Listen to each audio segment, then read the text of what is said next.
Jack Ebling here with Lindsay Huddleston. It's another Press Pass preview, and we are here at the Dean Transportation Training Center for a very important event, Lindsay. This is Hot Dogs for Autism. Hot Dogs for Autism. Awareness. We're not the hot dogs. We're not the I wanna hot dogs. make Not that very today. clear. Not today. But Xavier DeGroat and a lot of dignitaries are here, and a very important event, not just a fundraiser, but an awareness raiser. It's really important. You know, autism is something that, just for me personally, I've come to learn more about it over the years, and I think that's something that people can stand to learn more about because there's so many misconceptions and misunderstandings. What do you think the biggest ones are? Well, I think the biggest one is that there's one category of autism as opposed to the spectrum. Yes. And I think people have to understand that when you learn more about the spectrum, you know there are various degrees about what people's capabilities are. And I think Xavier's been an excellent ambassador for that. Even his level of functionality and how he's pretty much everywhere under the sun shows you that autism does not necessarily have to hold someone back from being successful. You make a great point, because I think we all try to categorize players, coaches, teams, and there's a spectrum of play. You want to be toward one end of that spectrum, but all too often you see the inconsistency that you talk about a lot. Teams that are good one day, bad another day, good one half, bad another half. It can even be series to series or possession to possession. I just think human nature is sometimes easy for us to get lazy, Jack, where we want to just kind of put things in a box, and whether it's the way you're playing in basketball or football season, or the way you look at someone with autism, to try to put someone in a box and say you're here, as opposed to being open, vulnerable to exploring what can happen and learning all the great things that can happen with the people you learn from. We all want simplistic answers. We want things defined. That's one of the things about athletics. You have a winner and a loser. In the real world, we don't often have that. There's so many shades of gray, and you slide from one end to the other. But teams do that too. We talked about Kentucky a couple minutes ago. They beat Michigan State. They moved to #1 in the country. Everyone's talking about Tyrese Maxey being a basketball Hall of Famer eventually. What happens? They go out and they lose to the Evansville Purple Aces. At home, and I believe it broke Kentucky's home streak, and they've never lost at home when having a #1 ranking. Right. The interesting part of this, Lindsay, is the coach for Evansville was Walter McCarty, who played for Rick Pitino on their national championship team in 1996. And I can just hear the fans leaving Rupp Arena. We ought to get Walter McCarty to coach here. Calipari hasn't won anything. Right. It's talk of that. But do you think it's something to be said about what he was able to bring, what he was able to tell his players coming into this game, that he had the experience of being there and talking about those experiences? I think it really helped before the game when players are in awe. They're looking around the rafters, and he said, "You see that banner up there? That's me. I did that." Wow. I think that's the key that really helps in sports, the buy-in. I mean, if you can't get your players to buy in off that, you know, it reminds you of that scene in the Hoosiers when they measure the court, they measure the rim, and it's the same that we have. And right there alone, that gave them the oomph they needed. And at 7 minutes, when they're up, you see the ESPN, alert that there's, upset coming, and they were able to hold on and do it. That was amazing. Well, we've got buy-in questions across the spectrum. And Michigan State certainly looked like it bought in Sunday against Binghamton. Now you have to understand that's Binghamton. That is not Seton Hall. That's not a top 15 team. In a lot of people's minds, might be a top 10 team Michigan State is facing tonight on the road.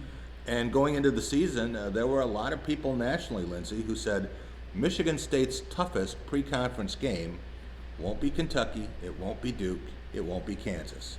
It will be Seton Hall on the road. Seton Hall. Me growing up in the greater Detroit area and having that connection to those Fab Fivers, we remember Seton Hall being a luminous team, and I've always known that to be a great program with great history. So you're absolutely right when you said it. And then you also look at, what just happened with Kentucky playing a team that wasn't on anyone's radar, saying any given time. I think this generation of athletes is showing us, Jack, any given time something different can happen. You have to be ready for that. Exactly.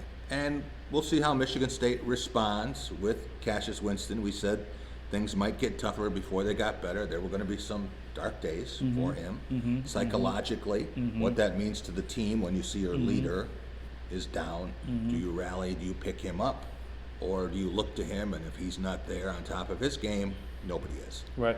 You go back to Tom Izzo's, amazing press conference. I think we both can agree that his words will really ring true for not even now, but in the future when other people have tragedies, to go back to that. But he talked about that adrenaline happening that night, having everyone there right around you. But you got to talk about the times when everyone's not there, when everyone's not cheering for you. How do you deal with that? And I think that's going to be really tough.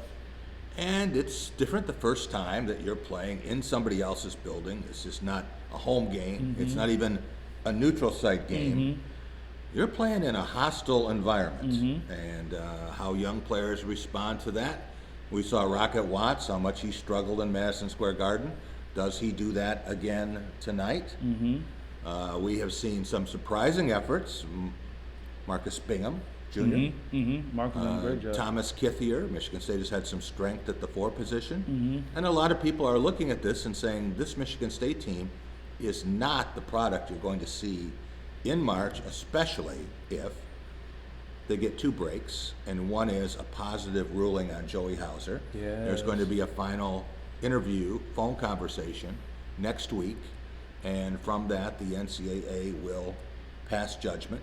But at least they're still considering it. A lot of people said, hey, if it was over, they would have said so by now. So they're still looking for information. It's still something that's being debated. And then what happens with Joshua Langford? Right, that's still out there. Does he ever come back? There are 2 major factors. You're absolutely right. And I think this team is ready to go if they don't have either of those guys. But my goodness, if they can insert both of those guys into the lineup.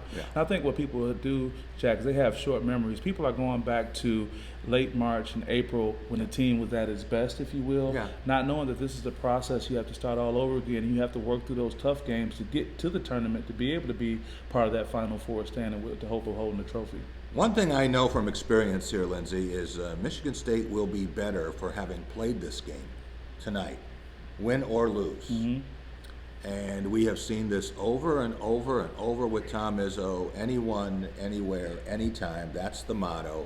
Michigan State has played more ranked teams in the Izzo era than any other program. And it's come back. Excuse me, it's been very positive.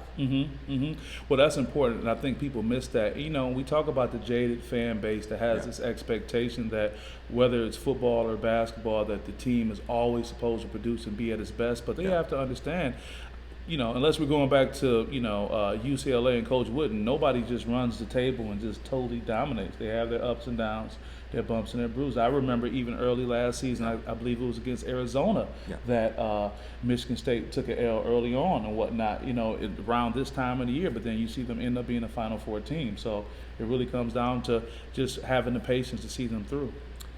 Then there's a football game Saturday. Yes, there is a football game Saturday.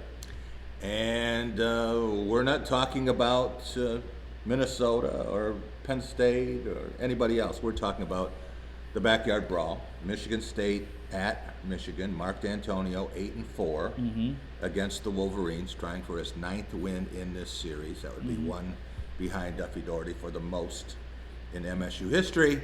And there aren't very many people who think Michigan State's going to win this game. Spartans are a 13.5-point underdog. Wow. And my question to you is, does the little brother title have the opportunity to move about, or does it always stay with one particular team in this case? I think that it's been tattooed to Michigan State because it's the younger school. You can look back to the history when Michigan State was founded in 1855. That was 38 years after Michigan. Michigan was the University of Michigan. Michigan State was an agricultural school. Right. It was Michigan Agricultural College, then Michigan State College. Michigan objected to it ever becoming a university, fought hard against it becoming a Big Ten member, fought hard against it ever getting a law school or a med school. So Michigan State has had to deal with Michigan in that role for a long time. And it's kind of like when you're looking for respect, you have to be considered relevant first. And Michigan State, more than relevant for most of the Mark D'Antonio era, but this year, with the performance of this team and the way things are looking, it's hard to take Michigan State seriously Saturday. So I guess you helped me with my second question. Who needs this win more, Michigan or Michigan State? neither one need it in terms of their goals for the season. They're both shot. Right. Michigan was supposed to be the Big Ten champion. Mm-hmm. It was the popular pick in Chicago, the favorite.